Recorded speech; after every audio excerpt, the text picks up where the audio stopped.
नमस्कार, बहुत बहुत स्वागत है आप सभी का और मैं हूं आपके साथ रेनी। बुलेटिन की शुरुआत करेंगे जहां चारधाम यात्रा इस साल नए रिकॉर्ड की ओर बढ़ रही है। यात्रा शुरू होने के 1 महीने से भी कम समय में श्रद्धालुओं की संख्या 16 लाख के पार पहुंच गई है। पर्यटन मंत्री सतपाल महाराज ने बताया कि अब तक 37 लाख से अधिक श्रद्धालु ऑनलाइन और ऑफलाइन पंजीकरण करा चुके हैं। सबसे ज्यादा श्रद्धालु केदारनाथ मंदिर पहुंच रहे हैं। उन्होंने कहा कि सरकार यात्रा को सुरक्षित और सुगम बनाने के लिए लगातार व्यवस्थाएं मजबूत कर रही है। आम श्रद्धालुओं की सुविधा को देखते हुए फिलहाल वीआईपी दर्शन पर भी रोक लगाई गई है ताकि सभी यात्रियों को बेहतर सुविधा मिल सके।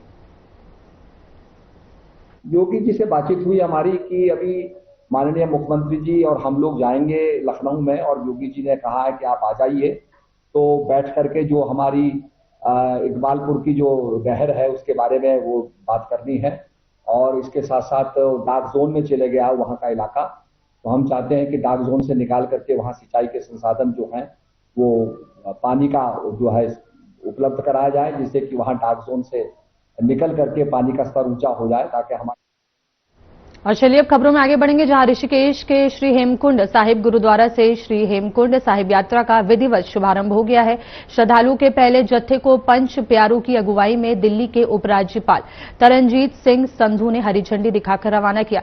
श्रद्धालुओं ने दरबार साहिब में मत्था टेककर यात्रा की सुखद और सुरक्षित शुरुआत की कामना की। गुरुद्वारा प्रबंधन ने बताया कि 23 मई को श्री हेमकुंड साहिब के कपाट विधिवत खोले जाएंगे और यात्रा मार्ग पर श्रद्धालुओं के लिए सभी आवश्यक व्यवस्था की गई है। मैं बहुत ही खुश भागा समझदा अपने आप को। मैं इन्नी दूरों चल के लुधियाने शहर तो ਅਸੀਂ ਇੱਥੇ ਪਹੁੰਚੇ ਹਾਂ। मैं अपनी माता ਨਾਲ आया ਇੱਥੇ ਲੈ ਕੇ माता जी ਨੂੰ दर्शन करवाने। ਪਹਿਲਾਂ भी 2023 ਵਿੱਚ ਆਇਆ ਸੀ, ਹੁਣ माता जी ਨੂੰ ਲੈ ਕੇ ਆਇਆ। बहुत ही ਵਧੀਆ ਲੱਗਦਾ ਇੱਥੇ यात्रा करके, मन ਨੂੰ शांति मिलती है, बहुत कुछ सीखने को मिलता है, बहुत कुछ देखने को मिलता है। गुरु महाराज के दर्शन होंगे, बहुत ਵਧੀਆ लगता है। एक तरह का यह स्वर्ग है, सबनों आना चाहिए है। बच्चों का मैं स्वागत करता हूँ। ऑल ओवर वर्ल्ड को यहाँ आना चाहिए, पता लगना। पंच द्वारा और शासन के द्वारा गुरुद्वारे में कार्यक्रम था कि हमारे हेमकुंड साहिब जी के कपाट खुलने वाले हैं, और आज पहला जत्था यहाँ हेमकुंड साहिब गुरुद्वारे से रवाना हो रहा है। सभी को बधाई और शुभकामनाएं देने के लिए आया था। सबकी यात्रा सफल हो, मंगल हो और वाहिगुरु सब पर कृपा करें। ये दुनिया के जो जत्थे आगे आएंगे उनके लिए क्या संदेश होगा सरकार की ओर से? देखिए, यात्रा सफल हो, सुगम हो और यात्रा सुरक्षित रहे, ऐसा हमारा ध्येय। परिवहन विभाग जो है पूरी तरह मुस्तैद है और यात्रा में सभी तरह की व्यवस्थाएं कर ली गई है। यात्रियों को किसी भी तरह की असुविधा ना हो, और जिस उद्देश्य से लक्ष्य से यात्री जा रहे हैं उनका। ऋषिकेश में यहाँ आने का सौभाग्य मिला और यहाँ पे दर्शन किए, और हेमकुंड साहब की जो यात्रा 2026 की आरंभ हो रही है, उसके पहले यात्रियों को यहाँ रवाना करने का अवसर मिला। लेकिन सबसे पहले मैं आपके साथ मिलके खंडूरी साहब के पासिंग अवे का बहुत दुख प्रकट करता हूँ। और आज हमारी प्रभारी मंत्री की अध्यक्षता में वीडियो कॉन्फ्रेंसिंग के माध्यम से आयोजित समीक्षा बैठक में वित्तीय वर्ष 2026-27 के लिए रुद्रप्रयाग जनपद की 5,815 लाख से ज्यादा की जिला योजना को अंतिम रूप दिया गया।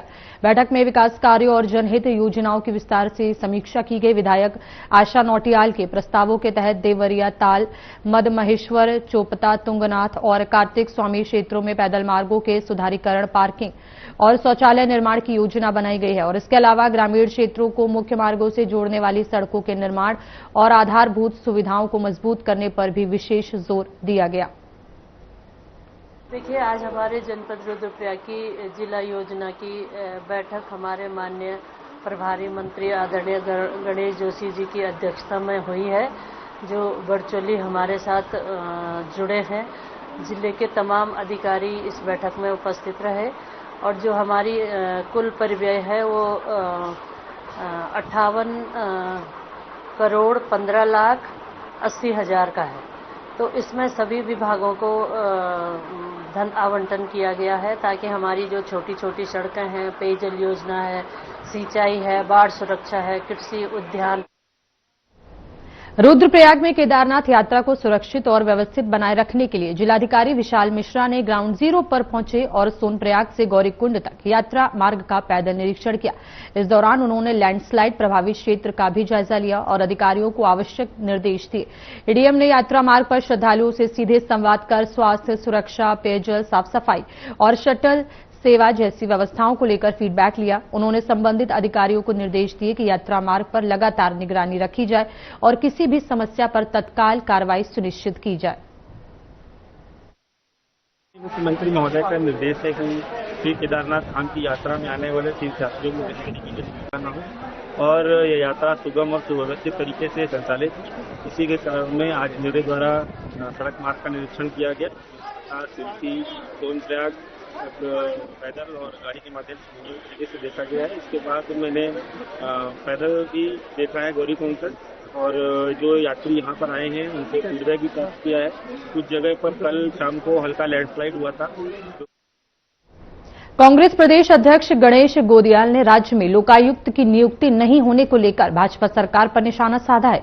उन्होंने कहा कि वर्ष 2013 से लोकायुक्त का पद खाली पड़ा है और भ्रष्टाचार पर जीरो टॉलरेंस का दावा करने वाली सरकार की नीयत इससे साफ होती है। गोदियाल ने आरोप लगाया कि कांग्रेस सरकार ने 2016 में लोकायुक्त चयन प्रक्रिया पूरी कर ली थी, लेकिन उसे मंजूरी नहीं दी गई। उन्होंने कहा कि बीजेपी सरकार भ्रष्ट अधिकारियों को संरक्षण दे रही है और लोकायुक्त व्यवस्था से बचना चाहती है। देखिए, ये जब तक सत्ता में रहेंगे तब तक ये लोकायुक्त की नियुक्ति नहीं करेंगे। जब कांग्रेस सत्ता में थी 2016 में हरीश रावत जी की सरकार थी, उस समय विधानसभा से ये प्रस्ताव पारित करके कि लोकायुक्त की नियुक्ति होनी चाहिए, संस्तुति के साथ महामहिम श्री राज्यपाल जी को प्रेषित की गई। तब से वो फाइल अब तक धूल खा रही है। क्योंकि भारतीय जनता पार्टी लोकायुक्त की नियुक्ति होने पर असहजता महसूस करती है। इनका भ्रष्टाचार करना प्राथमिकता है और लोकायुक्त का भ्रष्टाचार रोकना ही काम होता है। देहरादून में कांग्रेस पार्टी जल्द नई कार्यकारिणी का गठन करने जा रही है और इसे लेकर कांग्रेस प्रदेश अध्यक्ष गणेश गोदियाल ने कहा कि पार्टी प्रभारी कुमारी शैलजा प्रदेश भर का दौरा कर कार्यकर्ताओं से फीडबैक ले रही हैं। उन्होंने कहा कि इस संगठन को मजबूत करने और नई कार्यकारिणी के गठन को लेकर जमीनी स्तर पर राय ली जा रही है। कार्यकर्ताओं से चर्चा के बाद जल्द ही नई कार्यकारिणी का गठन किया जाएगा।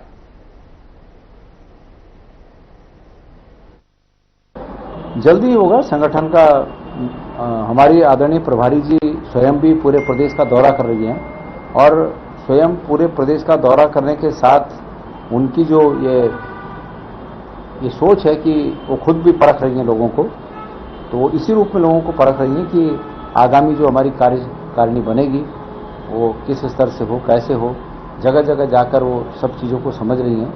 हम सब भी उनके साथ जा रहे हैं, तो जल्दी ही ये जो हमारी समिति है जल्दी दिखेगी।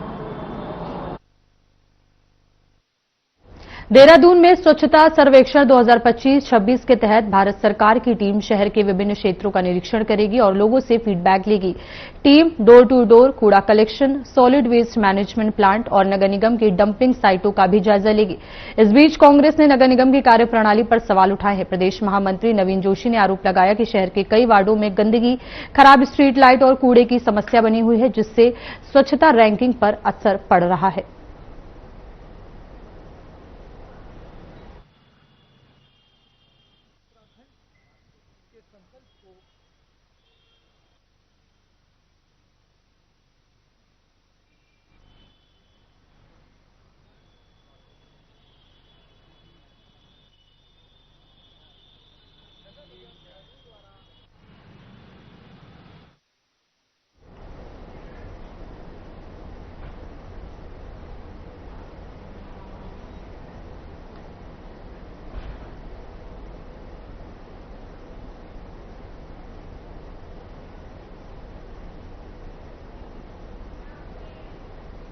देहरादून जिलाधिकारी सविन बंसल ने कहा कि प्रशासन मानसून और संभावित हीटवेव की चुनौतियों से निपटने के लिए पूरी तरह तैयार है। उन्होंने बताया कि आवश्यक सेवाओं को किसी भी स्थिति में बाधित नहीं होने दिया जाएगा। जरूरत पड़ने पर बच्चों की सुरक्षा को देखते हुए स्कूलों के समय में बदलाव और ट्रैवल एडवाइजरी भी जारी की जा सकती है।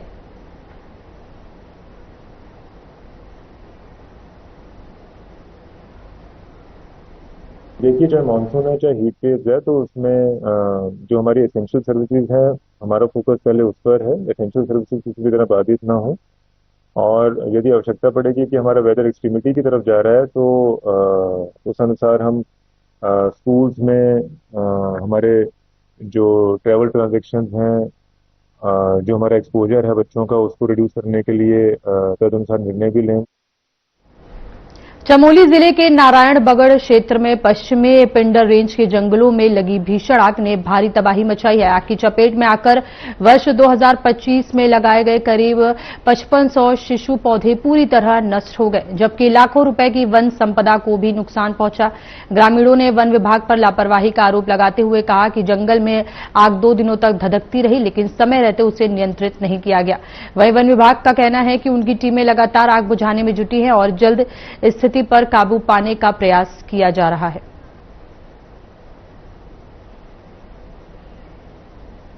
ऋषिकेश के आईडीपीएल क्षेत्र स्थित एक विद्यालय में प्रिंसिपल पर छात्राओं के साथ अनुचित व्यवहार करने के गंभीर आरोप लगे हैं। छात्राओं द्वारा घर पहुंचकर घटना की जानकारी परिजनों को देने के बाद मामला सामने आया। आक्रोशित परिजन स्कूल पहुंचे और पुलिस में शिकायत दर्ज कराई। पुलिस ने संबंधित धाराओं में मुकदमा दर्ज कर जांच शुरू कर दी है। मामले की गंभीरता को देखते हुए जांच अधिकारी नियुक्त किए गए हैं। पुलिस का कहना है कि जांच के आधार पर नियमानुसार सख्त कार्रवाई की जाएगी। प्रशासन ने स्पष्ट किया है कि बच्चों की सुरक्षा सर्वोच्च प्राथमिकता है और किसी भी दोषी को बख्शा नहीं जाएगा।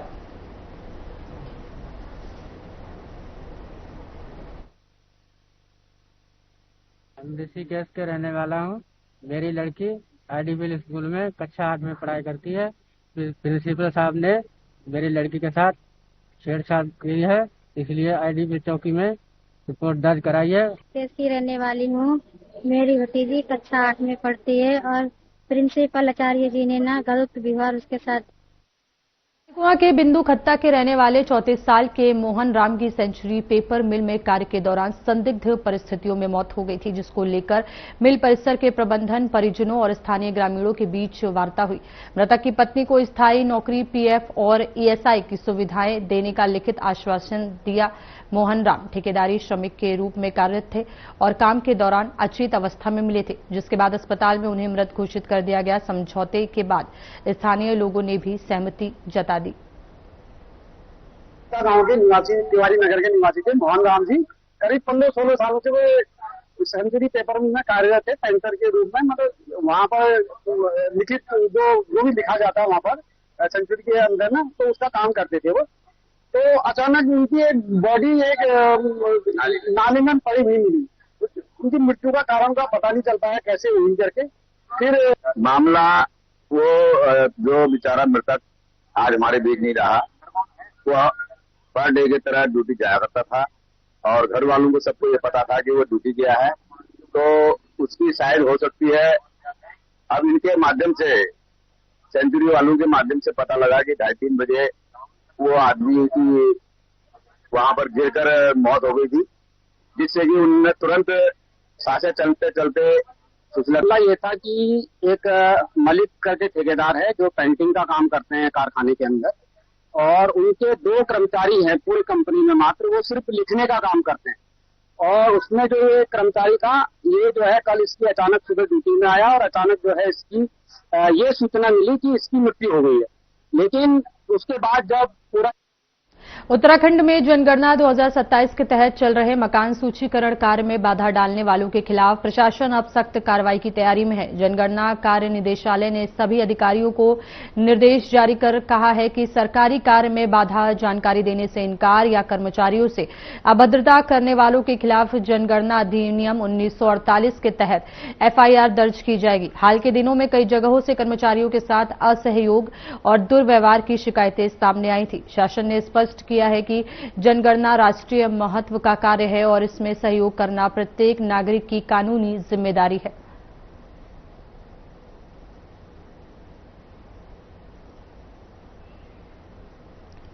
ऋषिकेश में केमिस्ट एसोसिएशन से जुड़े दवा व्यापारियों ने राष्ट्रव्यापी बंद का समर्थन करते हुए शहर के सभी मेडिकल स्टोर पूरी तरह से बंद रखे और जोरदार प्रदर्शन किया। ई फार्मेसी के संचालन तथा बड़े कॉरपोरेट्स की प्रीडेटरी प्राइसिंग के विरोध में दवा व्यापारियों ने देहरादून तिराहे पर एकजुट होकर शांतिपूर्ण प्रदर्शन किया और बाद में शहर में पैदल रैली निकाली। प्रदर्शनकारियों ने सरकार और कॉरपोरेट नीतियों के खिलाफ जमकर नारेबाजी की। एसोसिएशन ने सीएम पुष्कर सिंह धामी के ज्ञापन भेजकर बिना डॉक्टर के पर्चे ऑनलाइन बेची जा रही दवाओं पर तत्काल प्रतिबंध लगाने की मांग की है।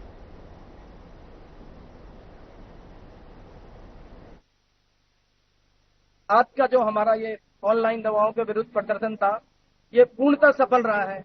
हमारे सारे केमिस्ट इसमें शामिल हैं। किसी ने भी दुकान नहीं खोली, सारी दुकानें बंद हैं और आगे भी अगर सरकार इस बातों पर अडिग रहती है तो हम अनिश्चित काल के लिए भी इस बंद को बढ़ा सकते हैं।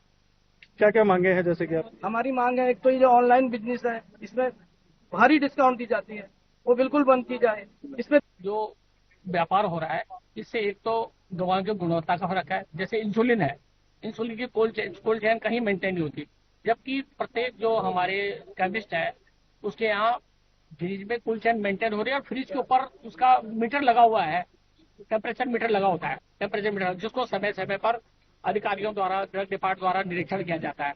और ये इनके द्वारा जितनी भी कोल्ड चेन की दवाइयाँ हैं, हार्ट की दवाइयाँ हैं, जीवन रक्षक दवाइयाँ, सब बिना उसके। कई वर्षों से दवा व्यवसायी एक मांग करके आ रहे हैं, जो ये ऑनलाइन व्यवसाय है इसको तत्काल प्रभाव से बंद किया जाए। वर्तमान में संपूर्ण भारतवर्ष में लगभग 12.5 लाख दवा विक्रेता परोक्ष रूप से इस व्यवसाय से जुड़े हुए हैं। यदि हम उनके परिवारों को भी समाहित कर दें तो लगभग 5 करोड़ परिवार इस समय इस ऑनलाइन दवा व्यवसाय से प्रभावित हो रहे हैं। हमारी बार बार आग्रह रहा है कि ये ऑनलाइन दवा व्यवसाय बंद होना चाहिए। इस समय गंभीर रोजी फिलहाल रुकेंगे एक छोटे से ब्रेक के लिए, जल्द वापस लौटेंगे।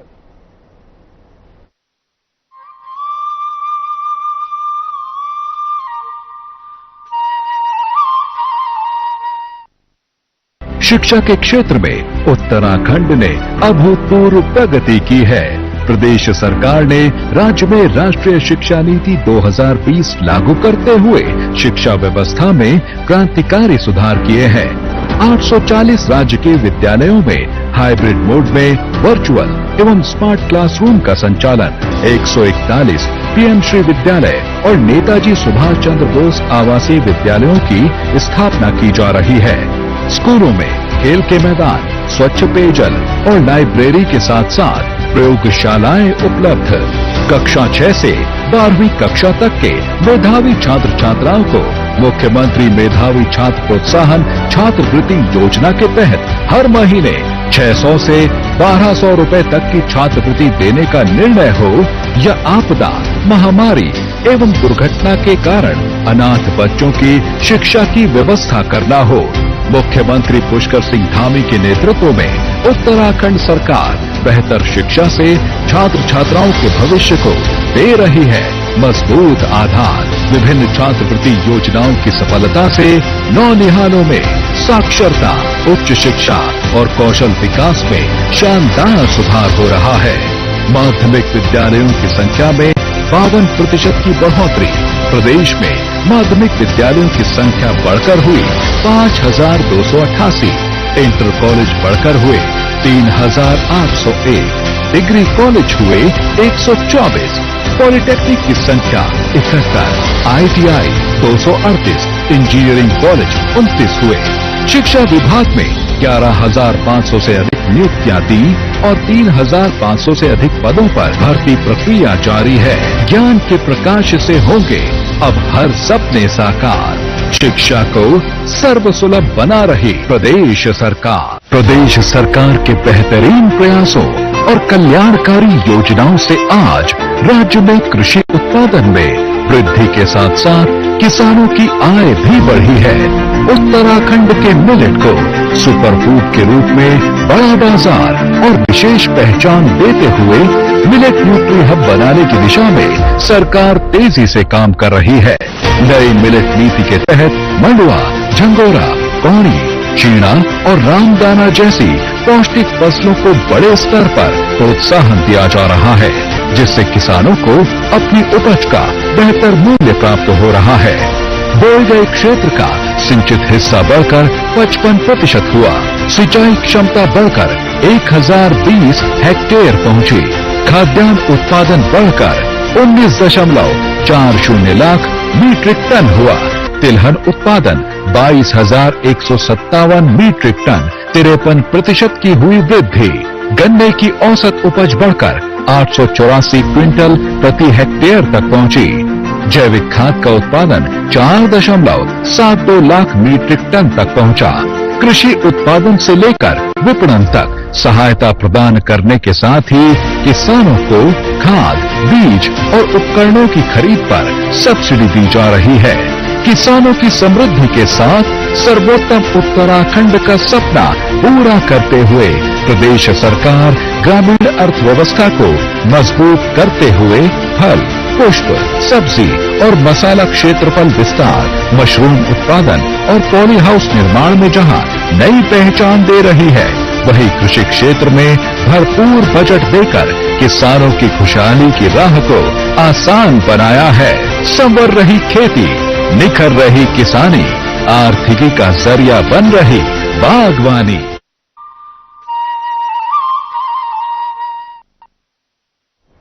ब्रेक के बाद आपका स्वागत है। रुक करेंगे खबरों का, जहां देहरादून में ऑनलाइन दवा बिक्री और ई कॉमर्स प्लेटफॉर्म के विरोध में मेडिकल स्टोर संचालकों ने 1 दिवसीय हड़ताल की।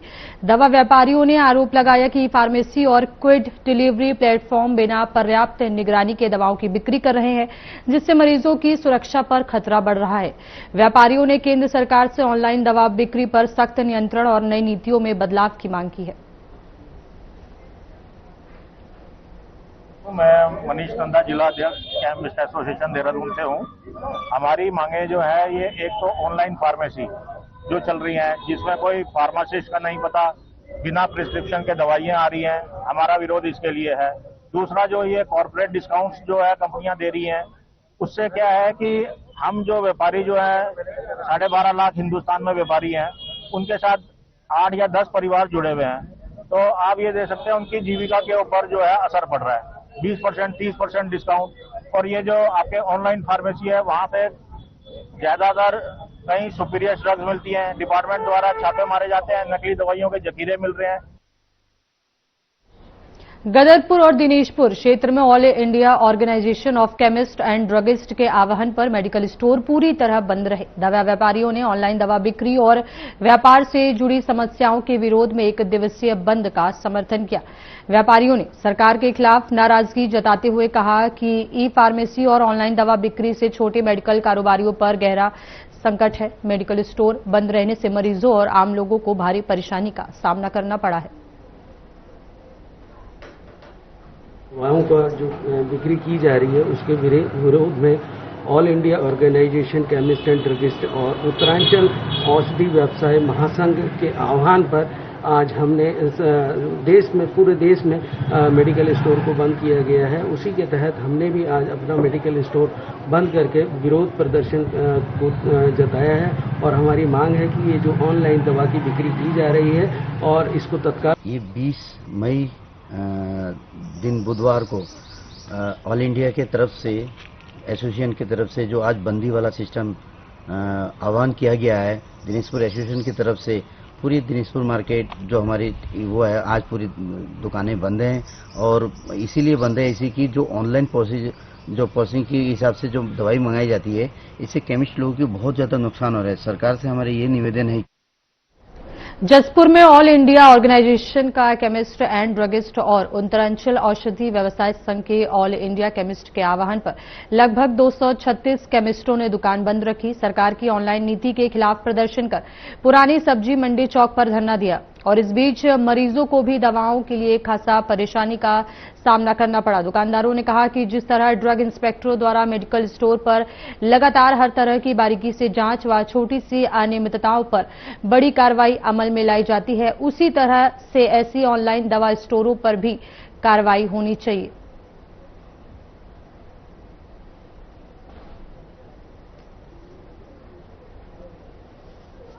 हमारे जो राष्ट्रीय अध्यक्ष हैं शिंदे जी, उन्होंने जो मेनली हड़ताल करी है वो ऑनलाइन मुद्दे पे। मैं आपको बता दूं, ऑनलाइन दवाइयों का इतना फायदा नहीं है जितना इसका दुरुपयोग। हमारे छोटे छोटे बच्चे जो मन प्रभावी दवाइयां होती है उसे AI जनरेट पे पर्चा जनरेट करके उसे मंगाते हैं और उसका गलत इस्तेमाल नशे के रूप में करते हैं। बदनाम हम सब जितने भी केमिस्ट भाई लोकल के होते हैं वो सब होते हैं। जैसे कि एक हमारे यहाँ अबॉर्शन के लिए किट आती है, MTB किट, हमारे यहाँ वो प्रतिबंधित नहीं है, लेकिन उसे बेचने के लिए बड़े नॉर्म्स हैं कि जैसे पर्चा किसी भी DGO का पर्चा होगा, वो हम उस पर्चे को हम उसकी जेरॉक्स कॉपी रखेंगे। व्यापार मंडल के अध्यक्ष होने के साथ साथ मैं एक व्यापारी भी हूँ और व्यापारी आज ऑनलाइन का दर्द समझ सकता है। ऑनलाइन से जितने व्यापारी त्रस्त है, बहुत ज्यादा त्रस्त है। उसका जो दुकानदार है, जो अपनी दुकान लिए बैठा है, GST दे रहा है, सेल टैक्स दे रहा है, बाकी लाइट का बिल देता है, स्टाफ का बिल देता है, अपना स्टॉक लगा। देखिए, जितने भी मेडिकल केमिस्ट एसोसिएशन है सब हमारे भाई हैं और इनके व्यापार से हम भी जुड़े हुए हैं और कहीं ना कहीं सब एक दूसरे के दुख सुख में काम आते हैं और इनकी बात को पहुंचाने के लिए, इनकी समस्या के में इनके साथ खड़ा होने के लिए, इनकी बात सुनने के लिए और जो इनकी समस्या है वो सरकार तक पहुंचाने के लिए मैं यहाँ पर आया। जैसे ही मुझे पता चला कि हमारे सब लोग यहाँ इतनी धूप में धरने पर बैठे हुए हैं तो मैं उनकी बात सुनने के लिए यहाँ पर आया और जो उनकी समस्या है उसको सरकार के सामने रखेंगे और इसका जो भी समाधान या निस्तारण होगा आदरणीय मुख्यमंत्री जी से हम उसके लिए निवेदन।